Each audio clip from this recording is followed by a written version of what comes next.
Vitamin B 12 की कमी का कारण, लक्षण और उसकी प्राप्ति में सहायक खाद्य पदार्थ। नमस्कार, दादी योगा चैनल में आपका स्वागत है। देखिए, विटामिन तो कई तरह के होते हैं और सभी हमारे शरीर के लिए जरूरी है, पर इन्हीं में से एक है विटामिन बी 12, जिसकी आज बहुत डेफिशिएंसी है। और मतलब ये जो डेफिशिएंसी है सभी उम्र के लोगों को हो रही है, पर ये होनी चाहिए बड़ी उम्र के लोगों में, क्योंकि उनको फूड में से ये विटामिन बी 12 लेने की क्षमता उनके अंदर कम हो जाती है। और ये जो विटामिन है क्यों जरूरी है? ये जरूरी है एनर्जी प्रोडक्शन के लिए, शरीर के लिए, डीएनए बनाने में, सेंट्रल नर्वस सिस्टम के फंक्शन के लिए और रेड ब्लड सेल बनाने में इसकी बहुत ज़रूरत होती है।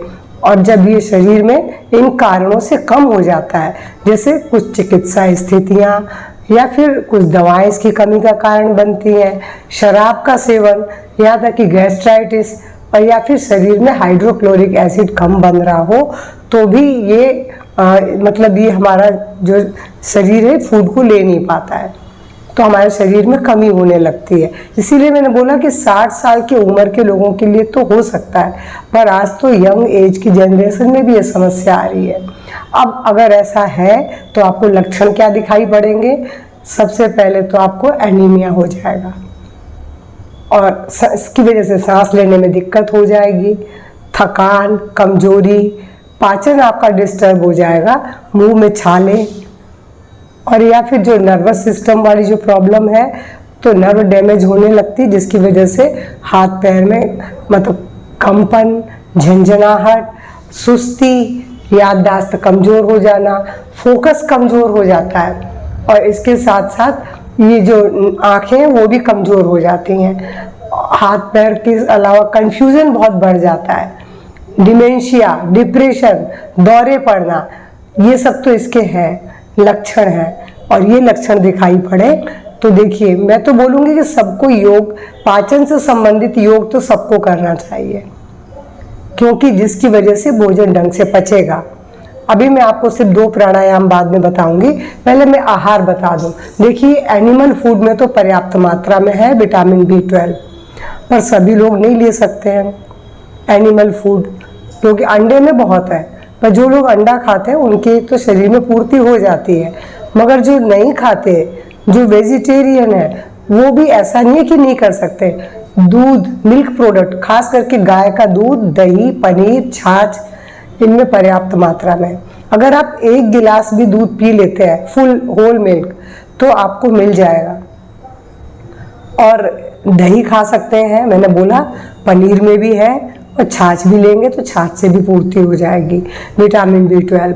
लेकिन कुछ लोगों को जो मिल्क टॉलरेंस जो समस्या है वो नहीं ले सकते हैं, तो ऐसा नहीं कि और चीज़ों में नहीं है, पालक में बहुत है, ब्रोकली में, लेकिन हाँ, पालक जब भी बनाए पहले धो ले तब काटे, काट के ना धोए।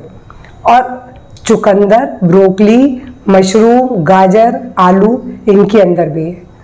और फल की बात करूं तो केला, केले में बहुत है, केला, सेब, संतरा, इसके अलावा अमरूद और जामुन में कम मात्रा में है। ब्लूबेरी में बहुत है, पर ब्लूबेरी बहुत महंगा आता है, इसीलिए मैंने जामुन का नाम दिया, उसमें कम मात्रा में है, मगर है। इसके अलावा आप अनाज की बात करें तो चने में बहुत है। चना आप चाहे जिस रूप में खाइए, अंकुरित करके खाइए, सब्जी बना के खाइए, उसकी चीला बना के खाइए चने को, या भून करके खा लीजिए, तो उसमें बहुत अधिक है। चना और मूंग में भी है, अंकुरित अनाज में बहुत मात्रा में है, मक्का जो इन दिनों आ रहा है मक्के में भी है, मोरिंगा की पत्तियों में भी विटामिन बी 12 बहुत है, लेकिन वो फ्रेश खाएंगे तो ज़्यादा अच्छा है। और फर्मेंटेड फूड में भी होता है। फिर ड्राई फ्रूट की बात करूँ तो काजू, बादाम, अखरोट, फ्लैक्स सीड्स में भी है। तो आप ऐसा नहीं, बहुत सारे ऐसे वेजिटेरियन लोगों के लिए चीज़ें हैं कि अगर आप इनमें से कुछ भी चीज़ें लेते हैं तो आपको मिलेगा, लेकिन दूध वाली मिल्क प्रोडक्ट अगर आप लेंगे तो आपको अधिक उसका लाभ मिलेगा। और इसके बाद मैं आपको बोलूँ कि जो मैं जो प्राणायाम बताने वाली हूँ, जो डाइजेशन को इम्प्रूव करता है, मैं सिर्फ वो प्राणायाम आपको 2 बता रही हूँ। एक है कपालभाति, दूसरा अग्निसार। तो कपालभाति के लिए आप जिस भी पोज में बैठना पसंद करें आप वैसे बैठ जाएं। चाहे तो आप सुखासन में, पलंग पर, कुर्सी पर, वज्रासन में या पद्मासन में मेरी तरह।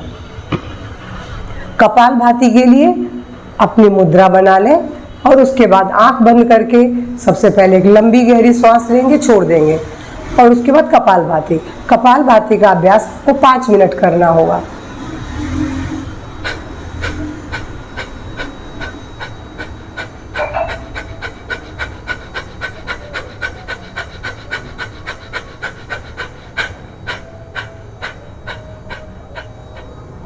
आपने देखा मैंने धीमी स्पीड से शुरू किया, तेज किया, धीमा किया, हमेशा इसी तरीके से करना चाहिए। और इसके बाद दूसरा बोलूँगी अग्निसार। अग्निसार के लिए दोनों हथेलियों को आप घुटनों पर टिका दें और उसके बाद सांस को बाहर निकाल के सिर्फ पेट को अंदर बाहर करना है।